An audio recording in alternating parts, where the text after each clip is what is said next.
Hey, Peter. Yeah. If a better podcasting gig came along, would you take it? Is that even possible? No, it's not.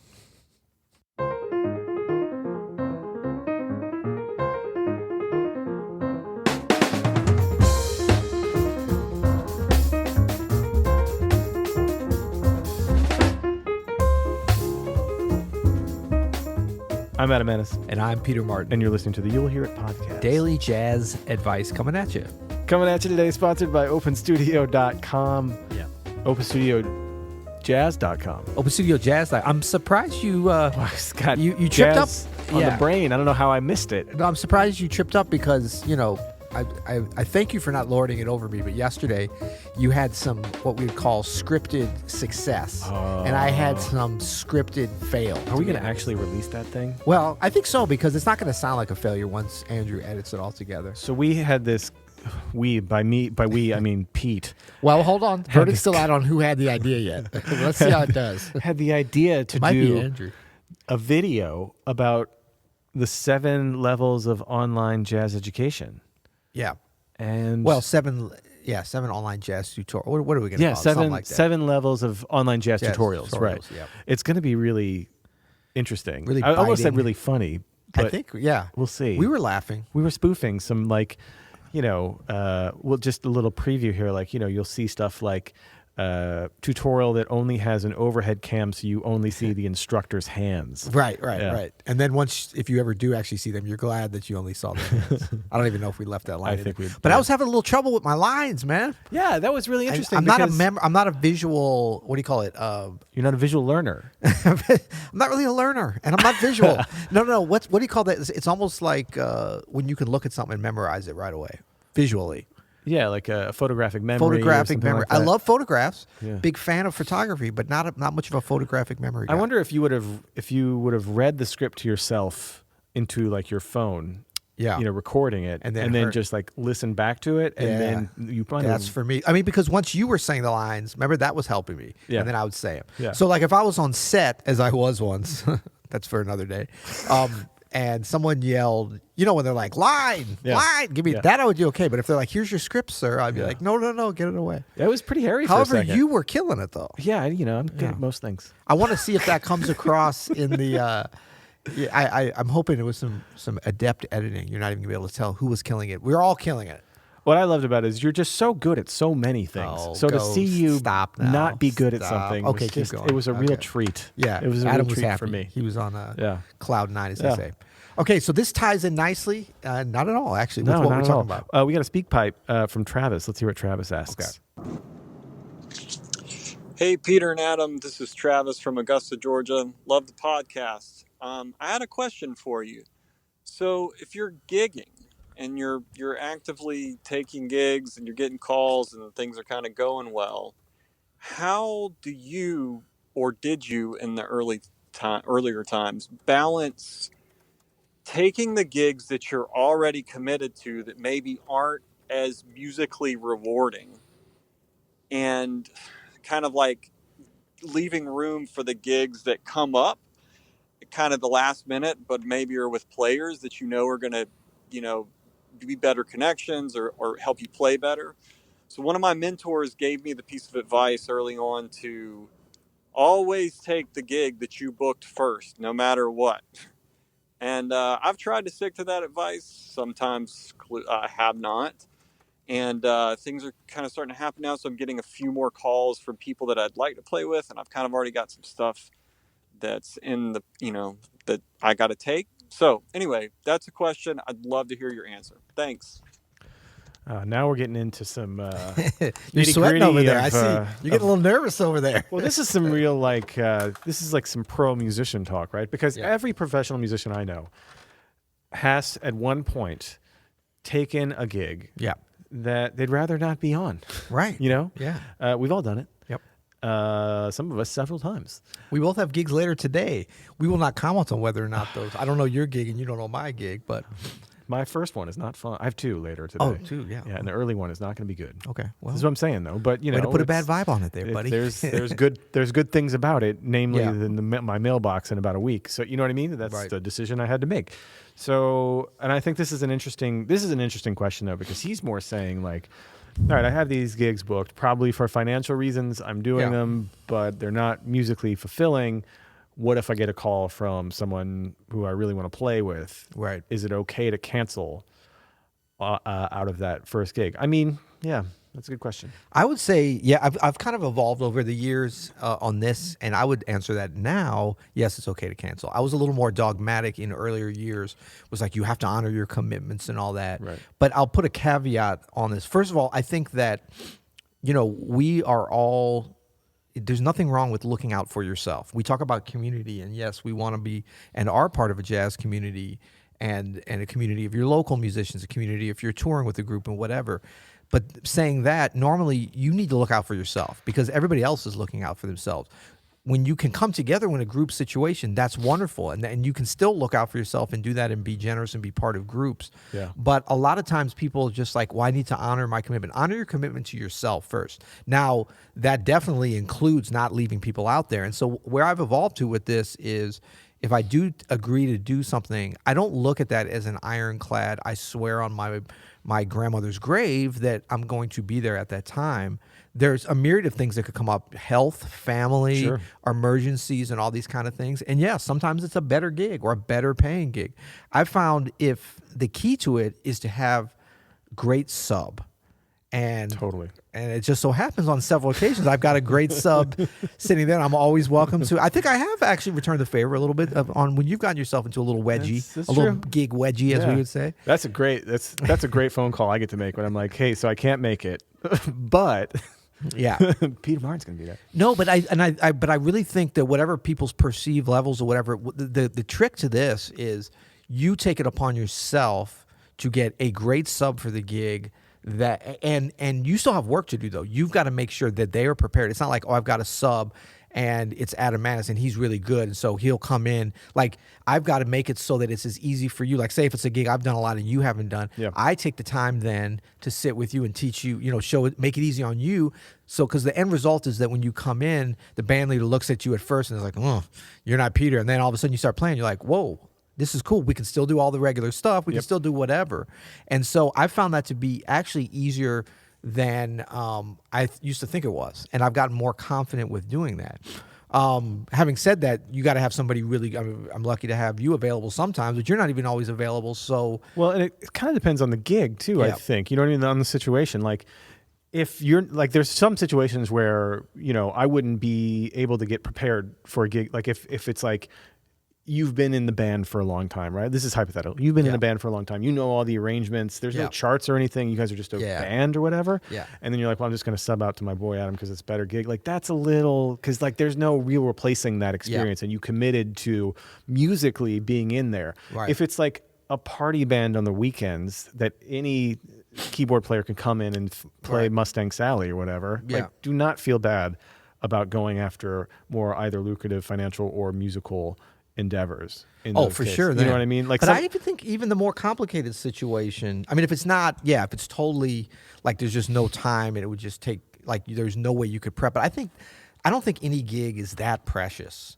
that somebody, I mean, to me, I'd love to think of myself as so important, and I'm sure you would, like, and that we are the only ones that can do it. Stop with all that. Yeah. There's a lot of great musicians that need work, and so no one's going to do it exactly like you. But you know what? Sometimes you have somebody else come in, and they're gonna, if you help prepare them and they prepare and they're good, they're gonna nail it, and they're actually gonna bring a little something different, which is fun too. Yeah. And so I really think it's possible. Yeah, there are maybe very limited situations where it's just so specific. I mean, maybe you, like with your group, like for the 442s, because it's so much based around you. But even that, I feel like you could kind of, you got to find someone that can play all those instruments. But if you could do that, I think it's possible. It's not going to be the same, but that would just be more work on you. So that's when you get into, that's part of the reason I don't do this a lot. I know, because it is more work, It's a lot of work. So you got to really want to do the other things. So this is just for emergencies. This is like you've committed to do something. Maybe it's ongoing, a relationship you don't want to mess up, and Stevie Wonder calls, second keyboardist, we need him tonight.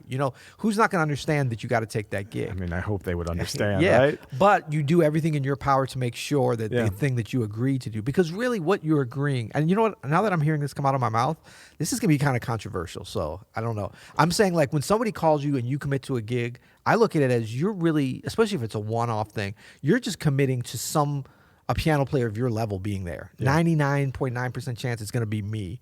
But there's a chance it's going to be somebody else, in which case I'm committing to making sure there's somebody sitting at the piano to do what needs to be done on the gig. Most likely me. Well, and let's just put it out here just flat. Like, it's not cool to leave people hanging at all. Like, you can't just leave a gig without a plan. No. Or, like, if you can't find a sub, that becomes a big problem. Right. I think that's kind of, now we're crossing into the territory of, like, you're kind of being a jerk to whomever hired you for that gig. Right, you know what I mean? Because you did commit to having a piano player there of that. I mean, exactly. You committed yourself, but I do think that if you have a solid sub, especially someone like, if you can set them up for success, or, hopefully it's someone that the person who hired you knows and is like cool with anyway. Exactly. That's the ideal one, right? When it's like, oh, you can't do it, but Tommy can do it, but I love Tommy. Great, let's do it, Yep. And I think that, you and everybody, look, don't just take my blanket statement or our blanket statement about this. We're into murky waters, as they say, but my belief is, like, as long as you kind of understand the dynamics of the situation,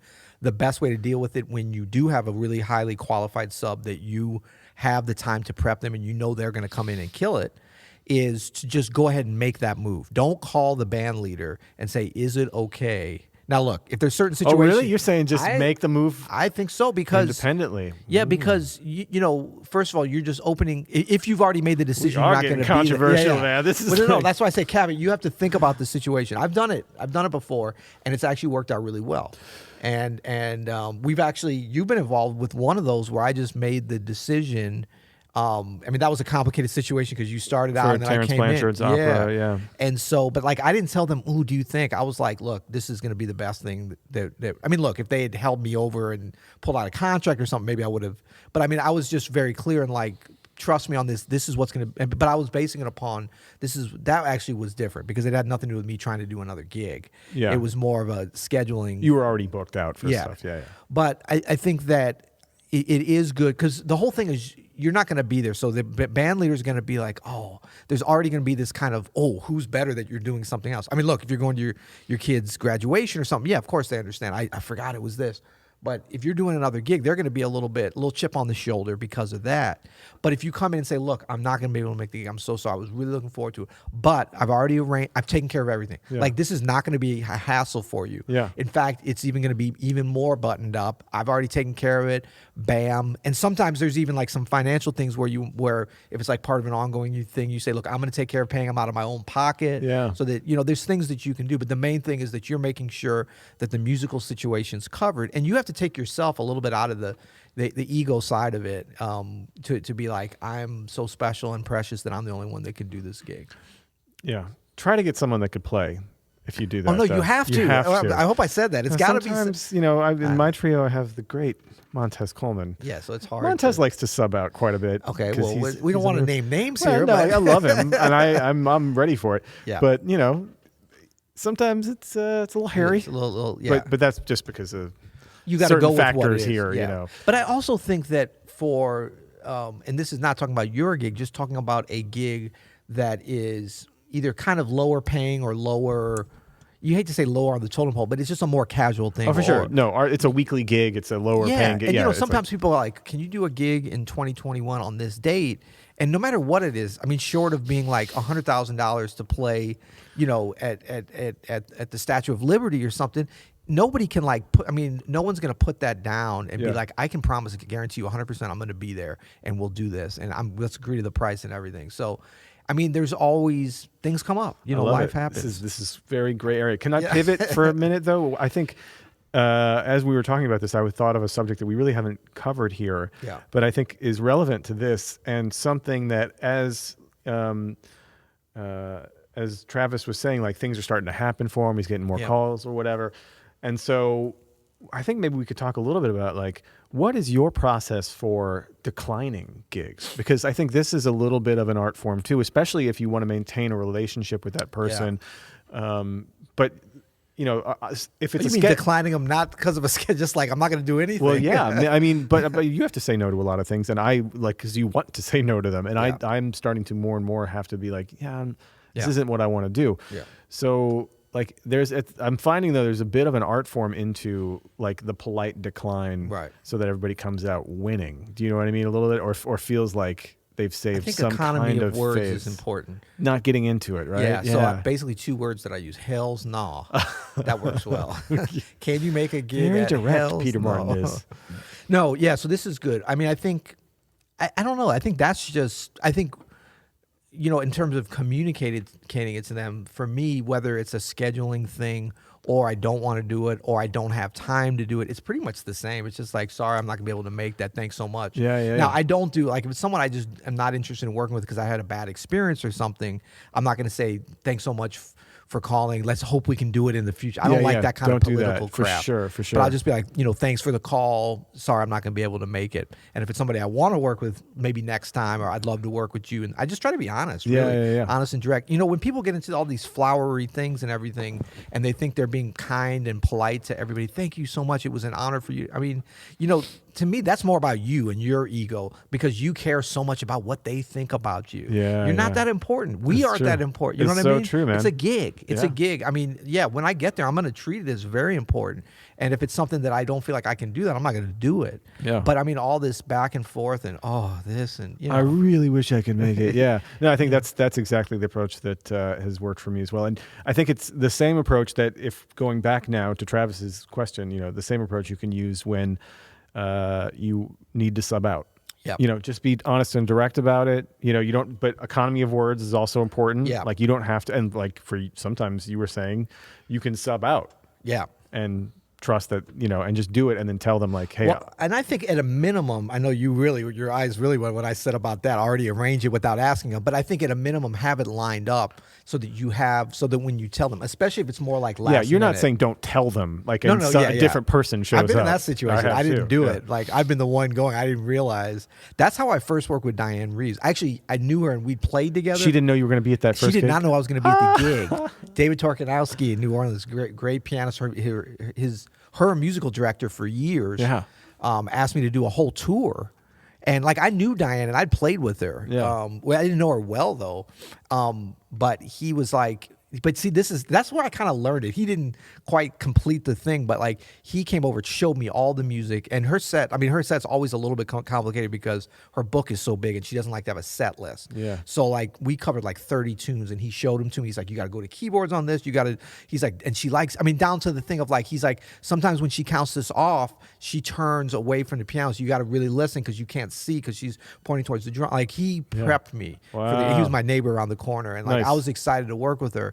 So he really took the time, and he had a really good opportunity to do a pretty big television show that at the last minute somebody dropped out to score this show called The Big Easy. You might remember it from years ago. Sure. But it was like this 3-week Europe tour, and it was kind of like he had to do one or the other. So it turned out he was kind of scared. He kept saying like, I'm going to tell her later, but he was like, I want to have an alternative, because he'd made up his decision. He's like, I'm going to do he always had dreams of doing the TV scoring. So he's like, I'm going to do that. Yeah. And so once you make that decision, I think he did the right thing. Do whatever you can. Try to get somebody, the best person you can, prep them. Yeah. He just forgot about the teller part. Telling her that, So the tour started. So listen, when the bus shows up to pick everybody up to go to the airport, I'm not going to be there. Exactly. And he didn't tell me that either. Oh, man. So you were like, hey. And she was like, what? No, she's like, hey, Peter. But she was like real cool then, because the tour was in Europe, but there was one gig in New Orleans. And I lived in New Orleans at the time. At the Superdome for the Essence Festival. And so I'm down there, and Torkanowski was going to play that gig. His plan was, he's like, I'm going to show you all this stuff. And he's like, then I'll do the gig in New Orleans. You can sit there and watch. You'll get a flow for the set, and then you'll be good. And the next day you guys go to Europe. And so I found this out later. Like, he bought out of his own pocket my ticket for that whole trip, because, you can't transfer. They'd already bought his ticket. So that's the other part that I learned. It's like, don't say I've got a sub and now you're going to cost them a bunch of money. And he paid me. Woo. And he paid me. So we get to the Superdome, and Diane's like, got that TV money. Yeah. And so it did come quite a bit later. I think he had to wait for the TV check. But like, Diane's like, hey, Peter, how you doing? So good to see you. I was like, cool. I was like, man, this is going to be fun. She's like, yeah. So so what? You have another gig here? What's going on? But I still wasn't clear. I said, no, I'm just, because Torque was like, maybe you can even play part of the show. It'll be a good kind of segue. I said, I'm just here to really learn the music and stuff. She's like, oh, okay, cool. You want to sit in or something? I was like, well, David said, yeah, maybe, but I figure I'll just sort of watch and then we're going to Europe tomorrow. And then I'll pick it up on the tour. And then that's when I think it clicked. And she looked at me and she was like, what tour?